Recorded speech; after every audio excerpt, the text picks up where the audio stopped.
আসসালামু আলাইকুম। স্বাগত জানাচ্ছি আখিস কুকিং স্টাইল চ্যানেলে। আজ আপনাদেরকে দেখাবো গলদা চিংড়ি ভুনা রেসিপি।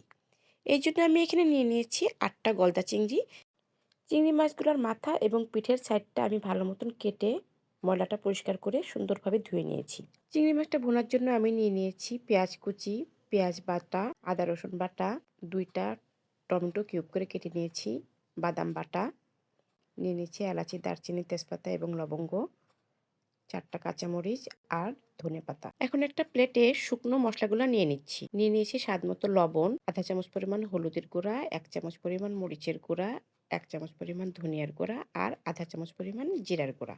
গলদা চিংড়িটা রান্না করার আগেই আমি প্রথমেই লবণ, হলুদ আর মরিচ মাখিয়ে রাখবো। এখন চলে যাব রান্নায়। প্যান গরম হলে দিয়ে দেব পরিমাণ মতো সয়াবিন তেল। তেলটা যখন গরম হবে তখন একে একে চিংড়ি মাছগুলো দিয়ে দেব।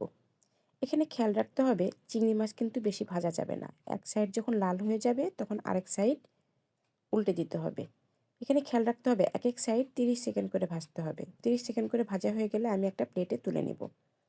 এখন এই তেলের ভিতরে দিয়ে দিলাম তেজপাতা, দারচিনি, এলাচি আর লবঙ্গ। এটা হালকা একটু ভেজে দিয়ে দিলাম পেঁয়াজ কুচি। পেঁয়াজগুলো ভাজতে ভাজতে যখন নরম হয়ে যাবে তখন দিয়ে দেব পেঁয়াজ বাটা, আদা বাটা, রসুন বাটা। এই সমস্ত উপকরণ দিয়ে আমি ভালো মতন ভেজে নেব। ততক্ষণ পর্যন্ত ভাজবো যতক্ষণ পর্যন্ত এর কাঁচা গন্ধটা না যায়। এখন দিয়ে দেব যে মশলাগুলো আমি একটা প্লেটে রেখে দিয়েছিলাম, সেই সমস্ত মশলা আমি ভালো মতন ভেজে নেব। মশলাগুলো ভালো মতন কষানো হয়ে গেলে দিয়ে দেব টমেটো কুচি। টমেটো কুচি দিয়ে ভালো মতন ভেজে আমি ঢেকে দেব। টমেটো থেকে যে পানি বের হয়েছে সেই পানিতেই আমি কয়েকবার নেড়েচেড়ে এটা কষিয়ে নিয়েছি। এখন দিয়ে দিলাম বাদাম বাটা আর অল্প একটু পানি। এই পানি এবং বাদাম বাটা দিয়ে আমি নেড়েচেড়ে ঢেকে দেব। এখন গলদা চিংড়িগুলো এর ভিতরে দিয়ে দেব এবং সমস্ত মশলার সাথে ভালো মতন নেড়েচেড়ে আমি মিডিয়াম আঁচে রান্না করতে থাকবো।